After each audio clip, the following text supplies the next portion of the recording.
Welcome back. In the previous video, we started solving this question and we solved the first part, which is to represent this question here on a diagram. We drew the diagram for it. In this video, we are going to consider the second part, which is to find the bearing of C from A. So let's go on and find the bearing of C from A. Because we are looking for the bearing of C from A is going to be our starting point. So I'll draw the little x and y plane that we have been doing on point A. Now the bearing of C from A is going to be taken from this line here, which is the zero line, up onto the line joining A to C. So the bearing of C from A will be taken from this point here up to this point. Now we know that from here to this side here is 180 degrees. So all we need to do is to find this other angle here and we add it to 180 degrees. So if you're able to find this angle here, we will add it to 180 degrees to get the bearing of C from A. So all the work that we are going to do in this video will be towards finding that angle. Okay, we know that from this point here, which is the 90-degree point, to this point here, which is the 180-degree point, the angles there will be 90 degrees. So if here is 39 degrees, the angle here will be 90 degrees minus 39 degrees, which is 51 degrees. So this angle here becomes 51 degrees as indicated. Now from there we can say that angle ABC is equal to 45 degrees plus 51 degrees, and that will give us 96 degrees. We can see from the diagram that triangle ABC is an isosceles triangle. We said that isosceles triangle has two sides being equal. So because triangle line BC and line AC are the same, the triangle ABC is an isosceles triangle. From the angle properties of triangles, we said that for isosceles triangles, the angles formed at the basis of the two lines that are equal are also equal. So here, the angle BAC and angle BCA are also equal because the triangle ABC is an isosceles triangle. So if I call this angle here, which is angle BCA, as X, angle BAC will also be X. We know that from the properties of triangles, if you add all the angles in a triangle, you should get 180 degrees. So if I add all the angles in this triangle, that is 45 degrees plus 51 degrees, which is 96 degrees. If I add it to this X and this X here, I must get 180 degrees. When you simplify this, you are going to get X to be 42 degrees. So here is 42 degrees and here is also 42 degrees. This value that we found is very important. We are going to use it in the next slide. Okay, so let's go on to find our angle.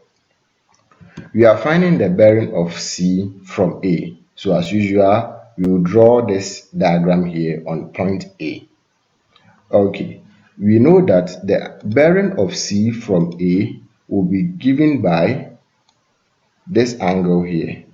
As we've said, we know that from this point to this point here is 180 degrees. So all we are interested in is finding this angle.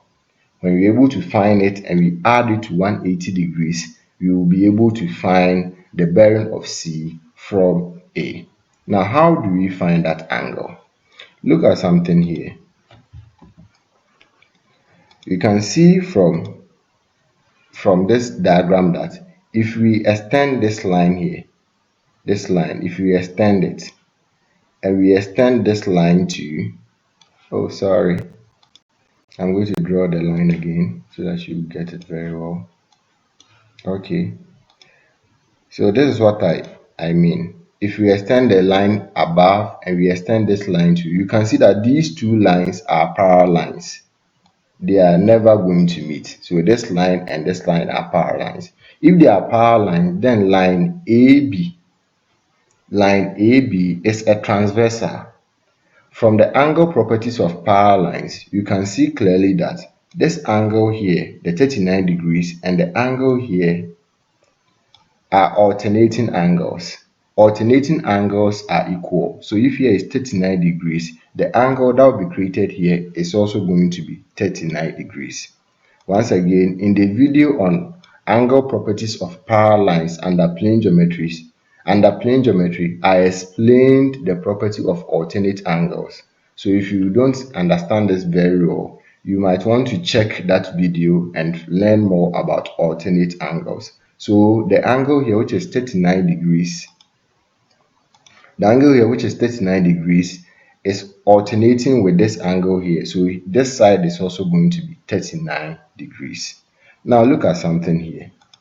We just found out from the previous slide that this whole angle here is 42 degrees.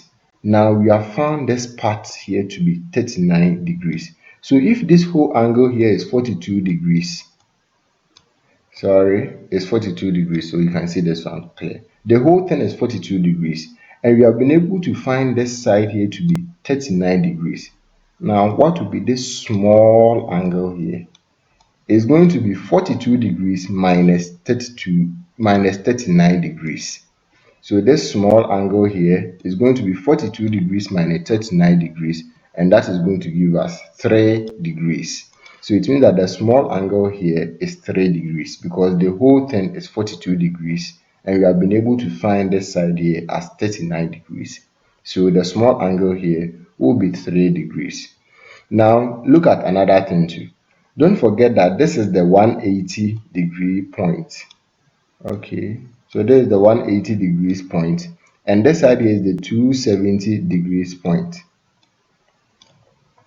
Okay, so this side here is also the 270 degrees point. Now between 180 degrees and 270 degrees is 90 degrees, and this small part here is 3 degrees. So what is this bigger portion here? It's going to be 90 degrees minus 3 degrees, and that is going to give us 87 degrees.